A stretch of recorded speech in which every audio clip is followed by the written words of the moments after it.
కోదండరామ్ గారికి బాధ్యత లేదా? నిరుద్యోగులను తీసుకుపోవాల్సిన బాధ్యత.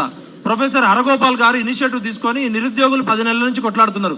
కోదండరామ్ గారు, హరగోపాల్ గారు, నేను, మేమంతా కలిసి పౌర సమాజం అని పెట్టుకుని కాంగ్రెస్ పార్టీని అధికారంలో తీసుకోవడానికి మా ఇంటికి స్వయంగా దీపాదాస్ మున్షి గారు, అజయ్ కుమార్ గారు వచ్చి 3 నెలలు మా చుట్టూ తిరిగిరు. రియాజ్ గారు ఉన్నారు. ఇవాళ రియాజ్ గారు మరి గ్రూప్ 1 అభ్యర్థులు మాట్లాడుతున్నారు కదా, రియాజ్ గారు టీఎస్పీఎస్సీ చైర్మన్ అపాయింట్మెంట్ తీసుకొని నిరుద్యోగులు తీసుకెళ్లొచ్చు కదా. బల్మూరి వెంకటో, మానవతారాయో లేకపోతే కాంగ్రెస్ పార్టీ నాయకులు కాదు మాట్లాడాల్సింది.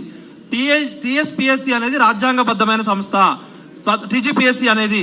అట్లాంటి స్వయం ప్రతిపత్తి గల సంస్థ గురించి ముఖ్యమంత్రి కూడా మాట్లాడకూడదు.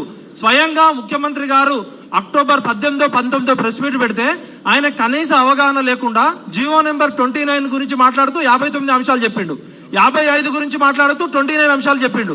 అంటే ఒక ముఖ్యమంత్రికి, 4 కోట్ల ప్రజల తరపున పాలించే ముఖ్యమంత్రికి ఒక కీలకమైన గ్రూప్ 1 గురించి కనీసం అవగాహన లేదని అక్టోబర్ 18, 19 తారీఖు రేవంత్ రెడ్డి గారి ప్రెస్ మీట్ పెడితే రేవంత్ రెడ్డి గారిని తప్పుదోవ పట్టించిన దొంగనా కొడుకులు ఎవరు?